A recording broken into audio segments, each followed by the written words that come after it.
Alright guys, we're filming this one day, about a day and a half I guess, according to the weather, before the Milton arrives.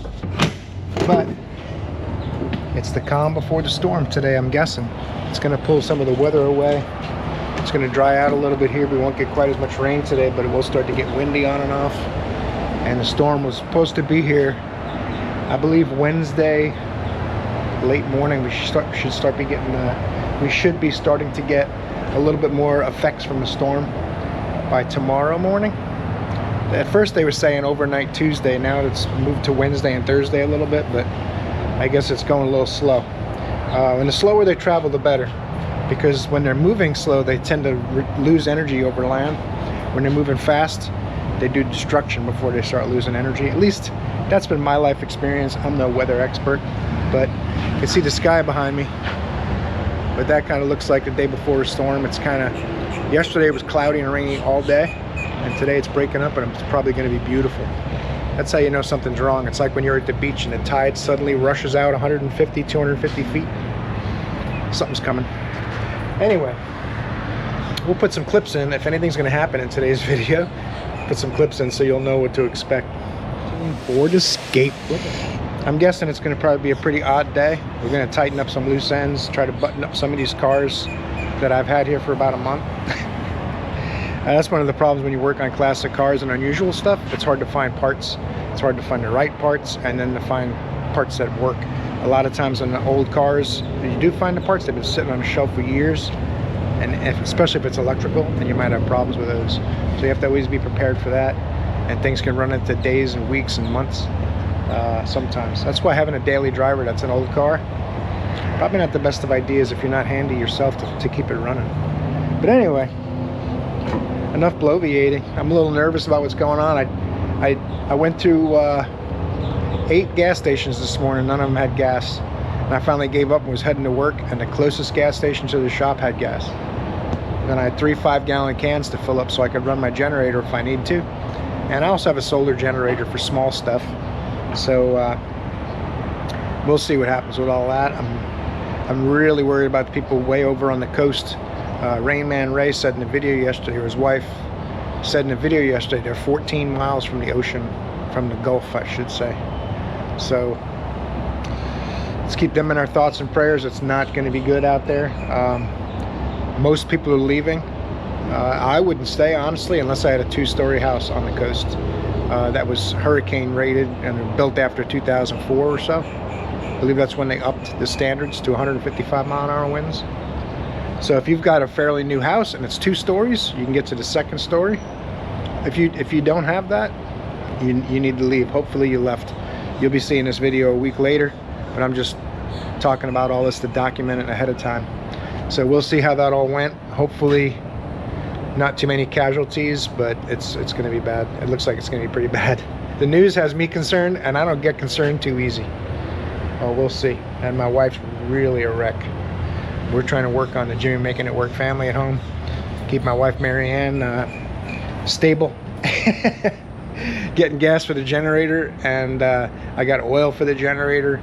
I filled up my Tundra. It was only 4 gallons low. I put gas in it Monday, but I think we're ready to go. We're about as ready as we're going to be. Anyone who's watching in Florida, I hope that all went okay for you and it wasn't too bad. It's going to be bad, but most important thing is everyone stays safe and healthy. Next most important thing is the roof. The 3rd most important thing is your transportation. Air conditioning and all that stuff comes down the road. That's not really as critical as people want to think it is. We got by without it fine. That's only the past 60 or 75 years that we've had it. We did okay. Anyway, let's finish getting this place open. I'm here really early because I was trying to find gas. I actually got up at 5 in the morning and started driving around town. Now it's about 7 o'clock, so let's finish getting this place open up, and we'll see what we can get done for you today on Jimmy Making It Work in a hurricane.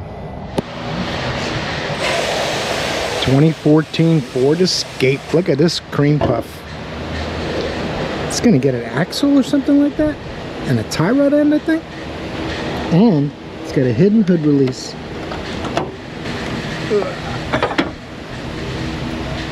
Not a lot of room to work in there, is there? All right, 98,000 miles on this one, and whew, it's I gotta put a window down. Yep, 98, 392. I'm not sure who looked at the axle and tie rod end, but they said put an axle and tie rod in. She's waiting, and a wheel alignment. Okay. Love rating of 2. Maybe I should go 3. There's no actual food I can see. Let's do that. Let's go 3.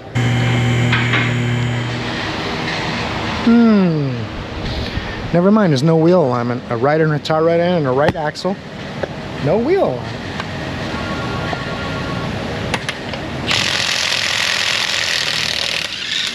Yeah, that was too tight.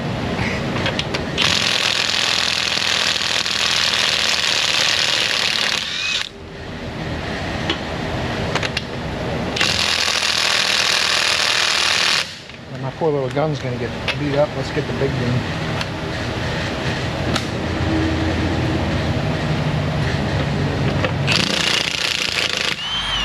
Goodness gracious.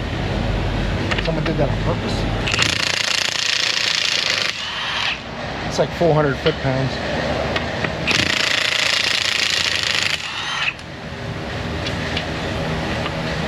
We got it.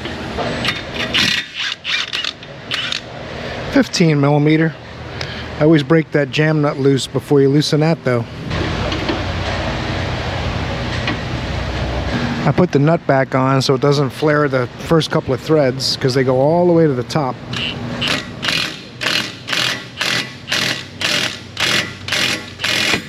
Still might, but we're trying to help, that's all. The test is going to be if the nut comes back off. Nice. Alright, we're good. I was worried that thing was pretty tight. Everything's covered in grease from the axle too. I cleaned it down a little bit, but there's something to hold this inner tie rod. I think it's about a 15 or a 16.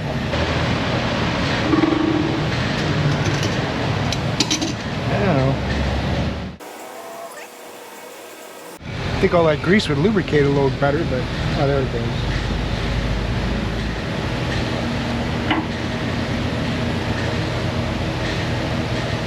It's only about 4 threads inside that nut. Got a little clamp off of there. Gotta see what's holding on the inside. Might have lifted up and do that from underneath a little bit. And sometimes you can just pry the boot off and worry about the clamp afterwards because they're not terribly tight. It's basically a suggestion.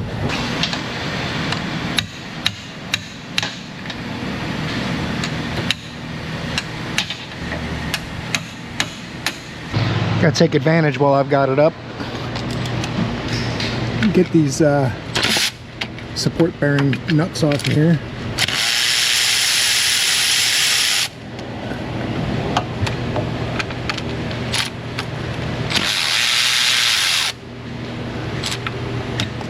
That should be enough. Now when I get this all disassembled, it should just slide right out of there. Usually you can just pull these boots off, but we'll see. There you go. Now I can straighten this clamp out just a little smidge, and I can pop it back on there and squeeze it. As long as I can get to this, I can reuse it. I prefer to do that instead of a tie wrap, but some guys just put tie wraps on them. Got my little adapter on there. Not all the way yet though. It's got to go all the way down. This I've re-welded it back together because this is a cheap one I've had about 30 years. So I've had to weld it when it cracks a couple times. Still works.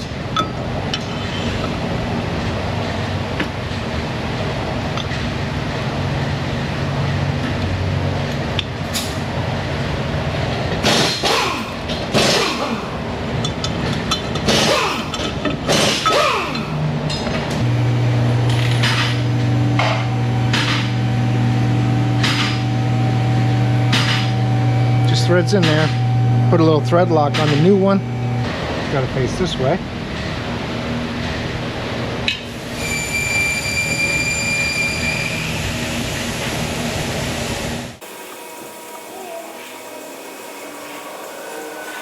There's probably only about 20-25 foot-pounds holding it on there, so that's what we'll do going back together too.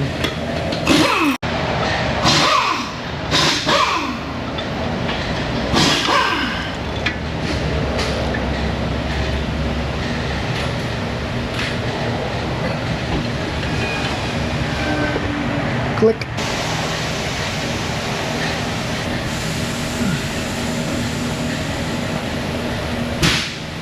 Pushing that all the way in to get the inner clamp on, then I'll pull it back out. The outer boot actually goes in this little ridge out here. Side cutters will work for this. It's not what I prefer to do. I have a tool that's actually designed for those clamps, but it's not going to fit in here anywhere. So the side cutter will have to do.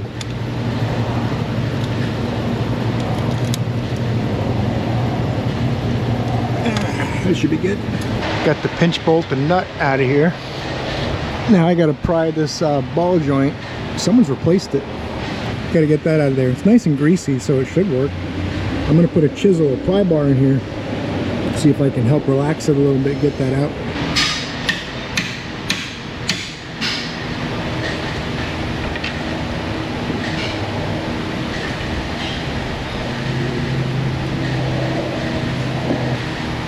As soon as that shaft binds on the knuckle, you got to go to the other side and just keep working it out. Well, after a long battle, I can't get it to pivot enough. And if this had a 2-bolt strut, I would just take that out. But to get that off the strut is just ridiculous on these. So I'm going to take the bolt out of this arm, so to let the arm go in and out and let me pull that stud out of the knuckle. At least that's my plan right now.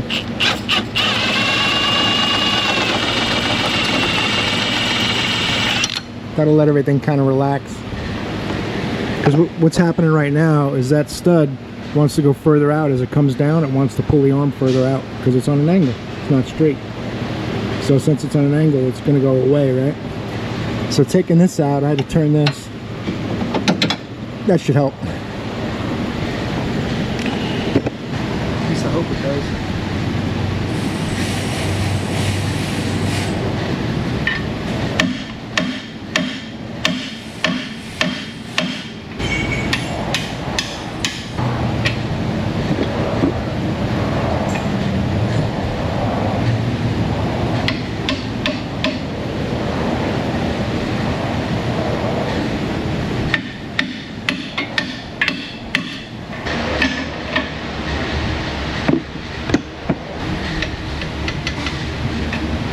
Got it.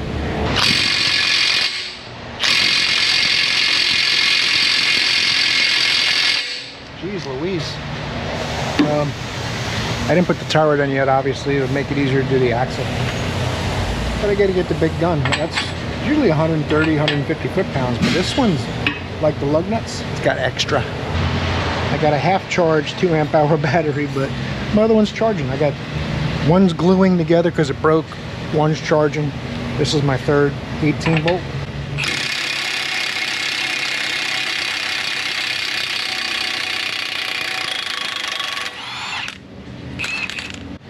Way over tightened. At least it seems that way. I don't know. Can't be 100% sure with that kind of thing because taking nuts off usually do feel a little tighter than when you torque them. But if I had to bet, I would bet it was never torqued. It was just impacted on.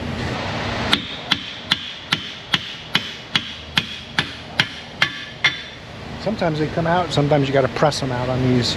The older ones you had to have a special press that you bolted to the hub and press the axle out. Newer ones, not so much, I guess. Oh, it's a mess. I'm gonna wipe some of this down. It's nasty. I think there's remnants on here from the last time the axle was changed or something. Grease all over the place. Oh, that's unfortunate.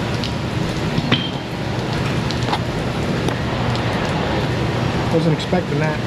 Normally I would kneel on the ground and slide it in there, but there's no place to kneel right now. Maybe I could...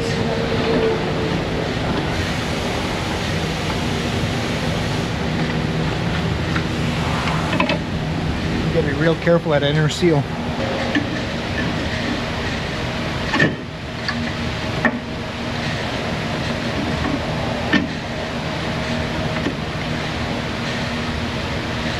You got the ball joint and the axle in one shot.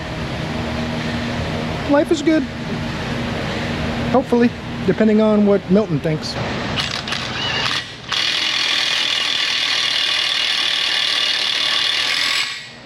As soon as it stops, I'm good. And that's with my mostly discharged little battery. So I should be under torque spec. We're gonna look it up. I got my what's that thing called? Jam nut? That's it. I got that about where it was on the other one. I'm gonna ask them about a wheel alignment, see if we should, I mean, I would never do a tie rod end without alignment, but maybe they're gonna, sometimes they'll have a warranty somewhere else, although they tend to get a little upset when you buy the part somewhere else and come back for the warranty alignment, because technically it voids the warranty, right? Unless they do the repair. Anyway, we'll see. I'm gonna ask. Everyone's a little edgy this morning because of the storm coming, so we'll see.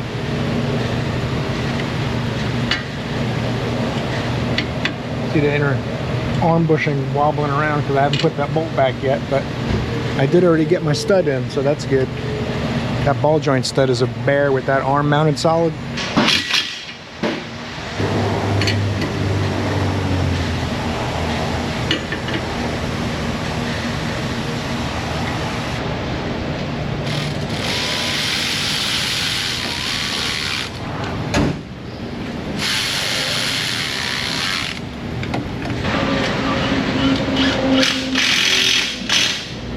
Yeah, in theory, I should be able to just pop that up in a pry bar, and this little bad boy will go right in. I'm not making any promises, but that's the hope.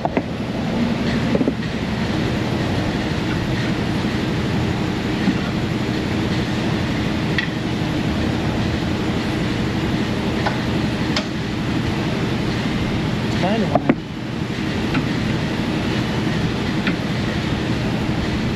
Yeah, should be good.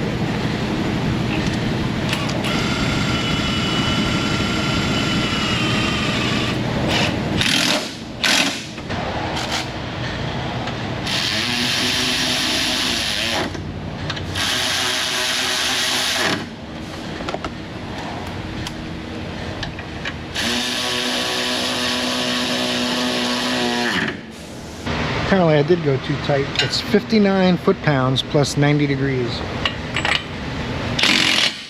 Which I'm gonna guess is probably 150 or so.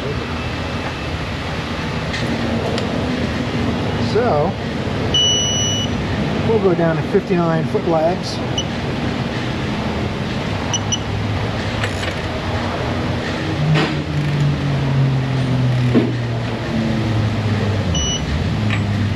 Now we'll change the units to degrees.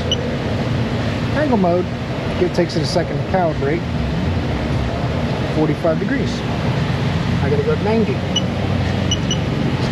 Boom.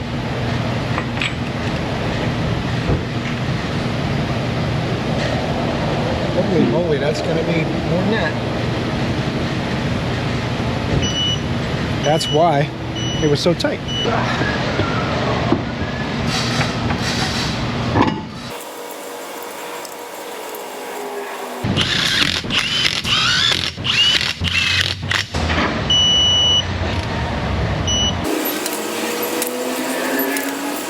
Well, we got to replace some of that fluid we lost, and there's supposed to be a vent fill plug under here somewhere. I think what I can do is pull the check plug out with the engine running next to the axle on the driver's side, and man, look at all the missing screws from the airbox. That one's stripped and broken. This one's missing. This thing's probably getting unfiltered air, unless I find some screws to stick in here for her. Yeah, I'm just going to do it all from the bottom. I think we lost about a quart of fluid. I want to make sure the fluid level's good. It could have been overfilled, but if I start it and pull that little plug out the side by the driver's side axle, fluid should be right at that level or trickling out. If there's no fluid, you know, I can put my pocket screwdriver or a tie wrap in. We'll see. We'll do that. First I'm going to find a screw and then we'll come back. Alright, I got some screws in there. None of the screws are tight. Matter of fact, I didn't tighten this one yet either. This is loose, but I can't spend too much time. I got 15 minutes in fixing the airbox already. Let's fire it up, get that fluid level corrected.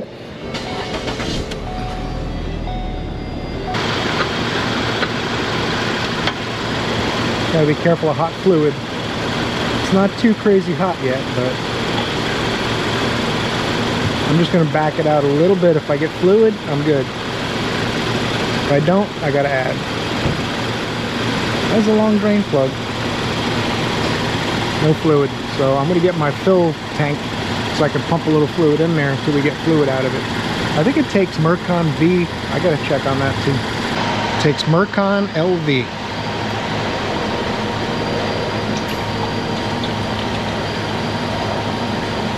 This doesn't quite take that last tiny bit out of the container, so I might have to get another quart to see how much it takes.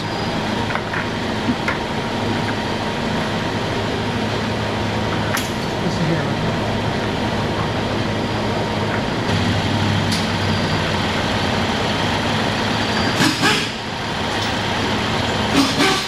Nope. Doesn't quite fit. I gotta get a tiny kind of adapter that'll thread in. The problem is, I won't know when it's full. Matches the threads perfect. I'm just going to put that cord in and then back this out and see how it goes, so I don't have to try to find a vent and take all that air box stuff apart again.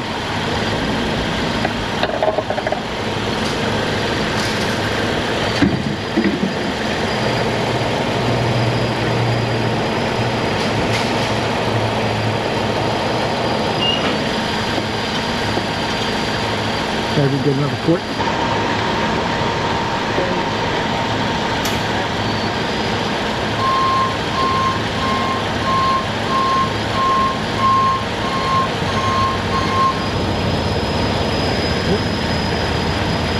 Trying to minimize the mess, but so far it's not working. Yeah, there you go. I put my drain pan under there because fluid's probably going to come out.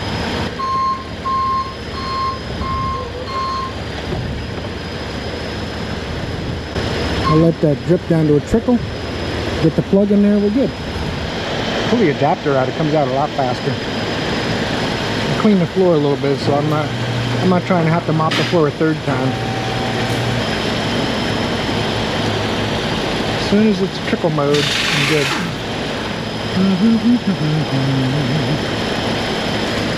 It's starting to get hot too. It's a 14 millimeter. It's already all snugged up. Now we got to clean up after ourselves.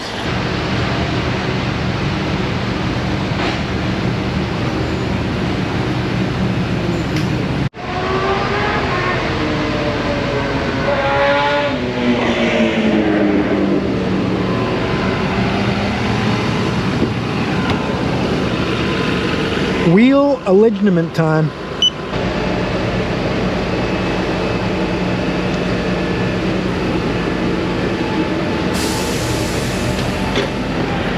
Brake pedal depressor for the caster sweep. If you haven't seen my alignment videos, that holds the wheel from rolling while it does the sweep, because it's looking to see the axle decline and incline. It's called steering axis inclination. That's how it measures the caster, or setback of the upper ball joint versus lower, or upper pivot point versus lower, where this has a strut.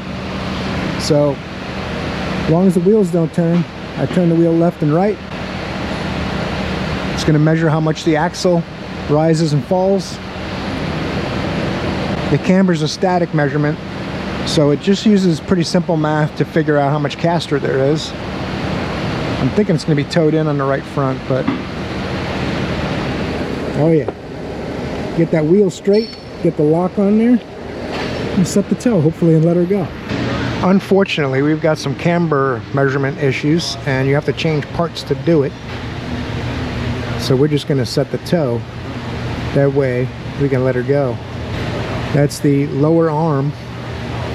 So you rotate a cam, and obviously the front toe, which I knew was probably going to be off a little bit because I just put that nut about where I thought. No big deal. But you got to do this one first. Front toe is always your last adjustment. 19 or 18? It's a 19. It's a really tight 18. Oh, no, it is an 18. Okay, not bad. The inside might be an 18 too. I'll have to go get one of those.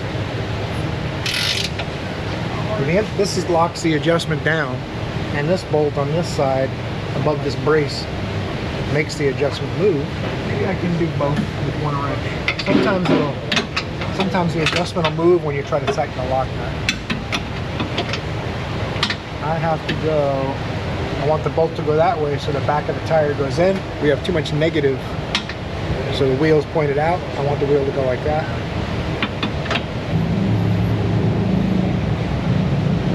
That will work. Now I'm going to try to hold my adjustment.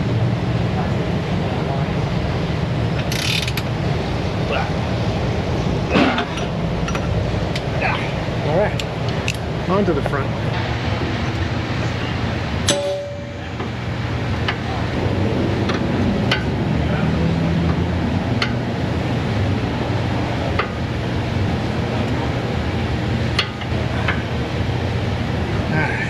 Lock nut. I think you're looking more at the machine than the adjustment, which is cool. Got one wheel left. That is about as good as it's gonna get. This thing should be like butter. All I gotta do now is a quick drive, make sure this wheel's nice and straight. See if there's something else to do today. It's pretty slow and everyone's pretty chippy. We'll see what happens. Look at the size of that guy. He's long gone though. He hasn't been with us for a while. It's just a husk.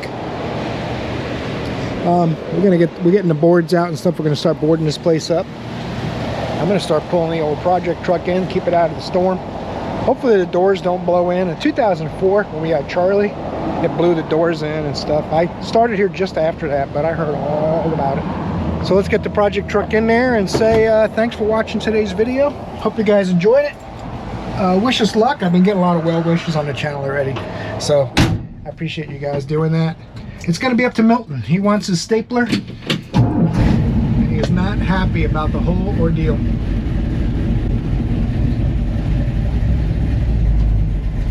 Look at that cluster working perfectly still. I still haven't calibrated the speedometer. I put that speed sensor in and haven't had time to drive it and calibrate it yet. We're going to do that eventually though. I'm going to let it run a little more, but I just want to say thanks for watching. Torque the like button, subscribe. Don't forget to check out the Amazon store too. The Amazon store actually did really good this month, and I appreciate that. It really helps the channel out a lot. You guys are awesome. Hope I see you in the next one.